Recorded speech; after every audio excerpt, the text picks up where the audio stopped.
When I went to a town I don't usually visit for shopping, I saw my husband and my mother walking closely together and kissing in public. I was shocked and went up to them to ask what was going on. But instead of feeling sorry, they tried to explain why they were doing it. I went straight to my parents' house, told my dad about what I saw, and decided to get a divorce. After my dad passed away, I had to see my mother and ex-husband again after a long time. When I saw my mother, I noticed she was pregnant. She proudly told me that she was having a baby, implying that I had been waiting for one for a long time but couldn't get pregnant like her. They both insulted me, trying to hurt me, but it didn't work. I found their behavior funny and laughed at them. My name is Emily, and I'm a 24-year-old office worker. My parents had me when they were very young. My mom, Linda, was only 16 and still in high school when she met my dad, Ken, who was 4 years older and worked in construction. They got married because my mom got pregnant with me. It was looked down upon to get married while still in high school, and they faced a lot of criticism from family and others. Since my mother was already pregnant with me, they had no choice but to accept the situation. Their marriage seemed to go well at first. When I was in kindergarten, my dad would often come to pick me up on his days off, especially when it rained. I loved walking home with him under the same umbrella, talking about what happened that day. However, an incident changed everything. While working on dismantling scaffolding, my dad accidentally fell and got seriously injured. His body was covered in broken bones and bruises. This left him handicapped, unable to continue working in construction. Despite going through rehabilitation and finding some work through a friend's connection, he needed ongoing care. During this time, my mother's attitude towards him changed completely. She became cold and distant, refusing to help him with medical visits or daily activities. Even when he fell at home and couldn't move, she ignored him or made sarcastic remarks. It felt like she was bullying him, and I didn't like her behavior. Because my dad had to cut back on work for medical reasons, we weren't wealthy. Since my mom worked at night, I spent more time with my dad during the day and felt closer to him. My mom seemed to ignore me, providing only the basics. Despite this, I managed to graduate from high school. But instead of letting me go to college, my mom told me to work and help support the family. So, I ended up taking the job at a small local company. My dad apologized for my situation, saying it's because of his condition that I have to live like this. But I reassured him, saying I'm happy to work if it means I can help him. Despite hating to follow my mother's orders, I was determined to work hard for my dad's sake. After a few years of working and getting used to my job, I married Michael, a senior colleague. I wanted to create a warm family with him, unlike my parents' distant relationship. Michael promised to cherish me and expressed his desire to have lots of kids. I was happy and accepted his proposal. However, despite trying, we couldn't conceive. Michael started blaming me, saying it must be my body that's the problem. He refused to consider infertility treatment and berated me for not being able to have children. I held onto hope and continued trying to conceive. But it didn't work. Michael started staying out late, claiming it was because of work. I began to suspect he might be cheating. There were signs like perfume on his clothes and unexplained expenses on the credit card. One day, when I went to a town I don't usually visit for shopping, I saw Michael, who was supposed to be at work, walking with another woman. Wait, why is Mom walking with Michael? It was my mother smiling and walking next to him. Since I got married, I kept my distance from my mother. I hardly ever brought my husband to my parents' house, so there was no reason for them to talk to each other besides when we got married. Curious about this strange sight, I watched them closely without them noticing. To my surprise, they held hands and kissed right before my eyes. What the heck is going on? I couldn't help but raise my voice. Unaware of my shock, they continued walking away. Finally, I yelled out, "Hey Michael, Mom, what are you doing?" Unable to bear it anymore, I chased after them, calling for them to stop. This made them show a surprised expression. "Oh, what's the rush, Emily? Why are you so flustered?" "It's not about being flustered." "What are you two doing together?" I demanded. "What do you mean? I just happened to meet Michael here, So we were just greeting each other since it's been a while. Is there a problem with that? My mother seemed to be playing dumb. Seeing my mother after a long time, she looked young for her age.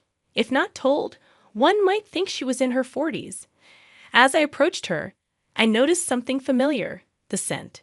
It was the same scent I had smelled on my husband's clothes when he came home late. I didn't want to admit it, but I was convinced that my mother was my husband's affair partner. Don't lie, I saw it just now. You and Michael kissing. Oh, you must be mistaken. We just happened to bump into each other, that's all, my husband said, trying to cover up the situation. I didn't think we'd be found out so soon. Why are you even here? What do you mean? I thought we could deceive you a bit longer since you're so oblivious, but I didn't expect you to actually see us like this, my mother chimed in. Well, it's exactly as you suspected. I actually prefer older women like Linda. Sorry, I did feel bad for you, Emily. But I've liked Michael since we first met, my mother admitted shamelessly.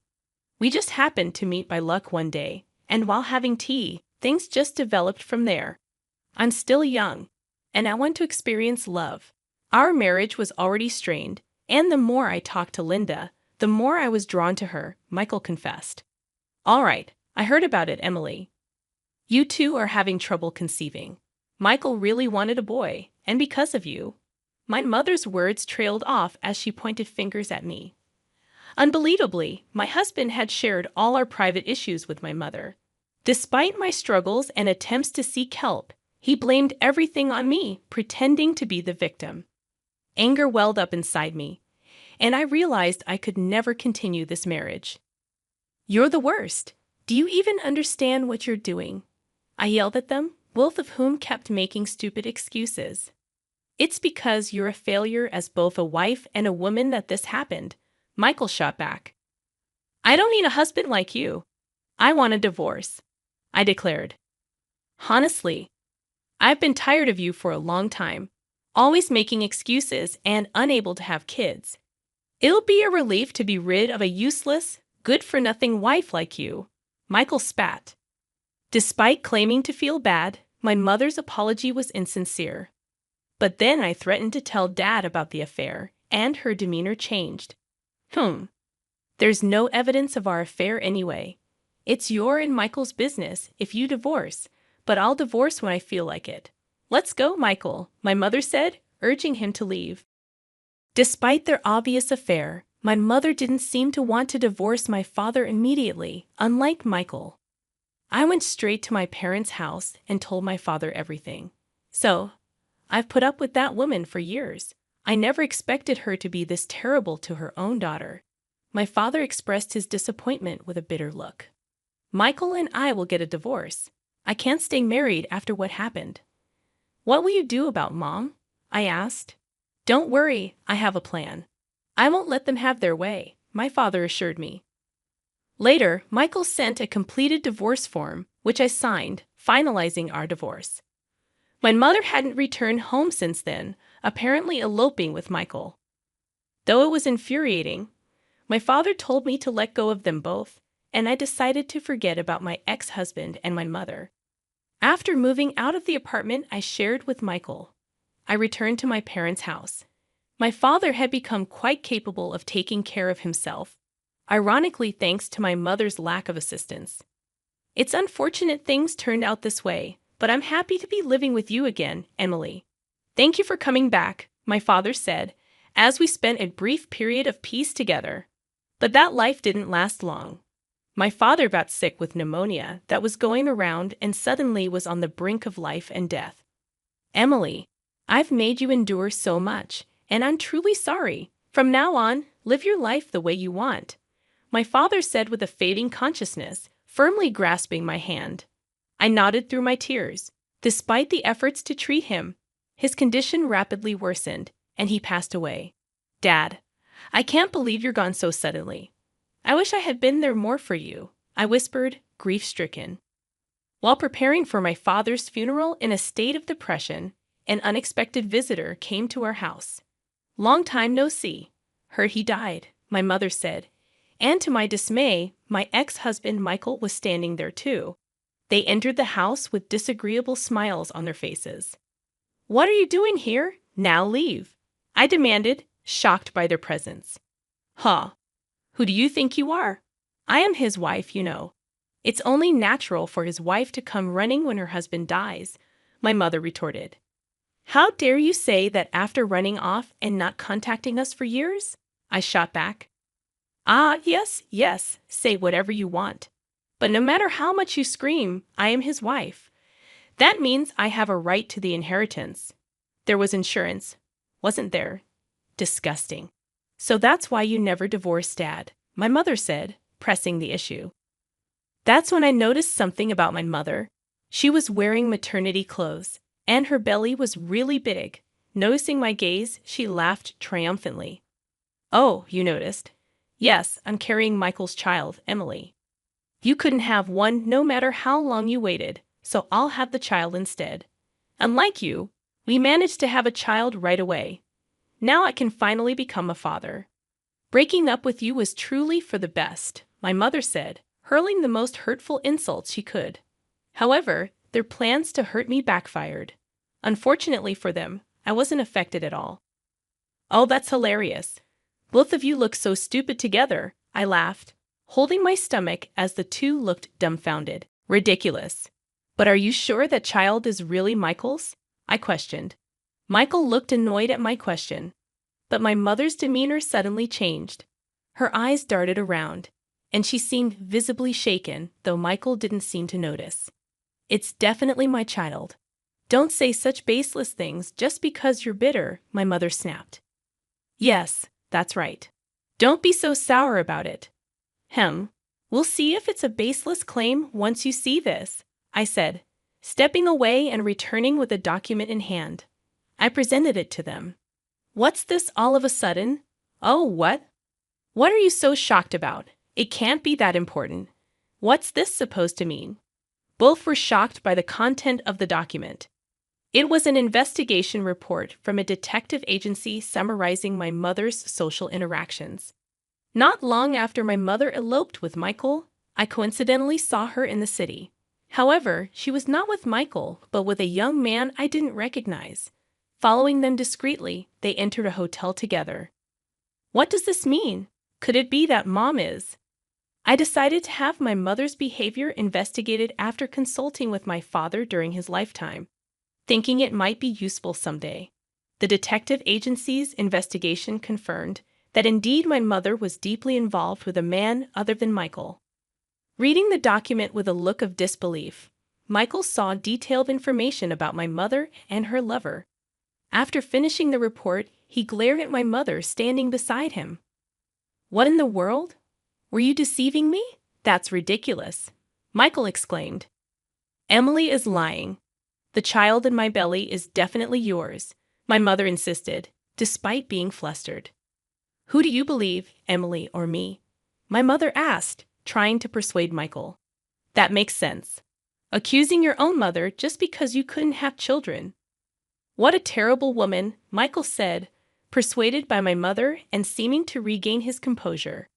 They decided that the report was false and began to blame me once again. "You're free to believe what you want. But unfortunately, there's conclusive evidence. You can come out now," I said, calling someone in the next room. Then a man entered. "Who's that? Who is he?" "I don't know him." Both were puzzled by the appearance of the man they didn't recognize. "This is my husband. You wouldn't know him, of course, because after you, I got remarried to him. His name is Tom. I met him through a friend a year after divorcing Michael and remarried him. How does this man prove anything, unlike with you? I am actually pregnant with his child, of course." "So what? Speak clearly. Don't you get it? I couldn't conceive with you, no matter how hard we tried. But with Tom, I got pregnant right away," I said firmly. Michael seemed to realize the implication of my words, and his eyes widened. "You avoided going to the clinic because it was a hassle, but I had tests done, and there were no issues with my fertility. So the problem was with you." "That's a lie. But it's strange, isn't it? Supposedly, you have infertility issues, yet my mother is pregnant. Are you sure that baby is yours?" I challenged him. Faced with my question, Michael couldn't argue back and glared at Linda beside him. Hey, tell me the truth, I demanded. Ah, fine, you win. You admitted it pretty quickly. I thought you'd deny it more. Being with you, Michael, was just a game for me, my mother confessed. What do you mean? I was with you because you were Emily's husband, you know, wanting what someone else has. But my true love was another man. I was planning to leave you soon anyway, she continued.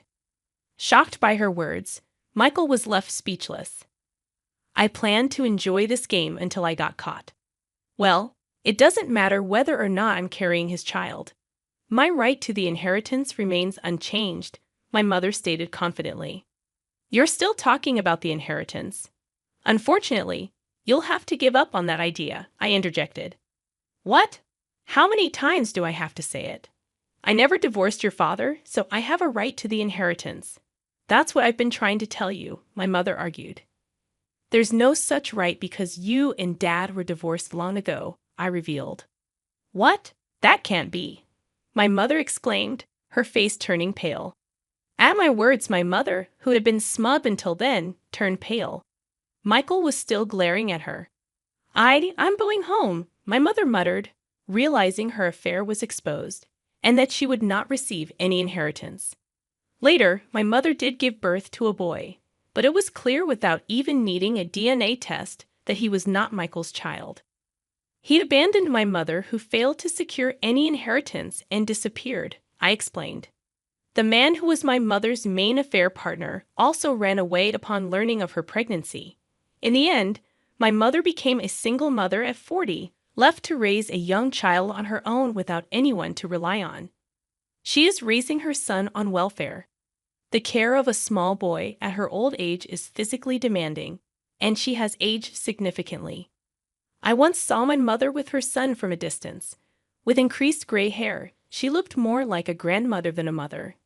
Meanwhile, I gave birth to a healthy girl, and now our family of 3 lives happily.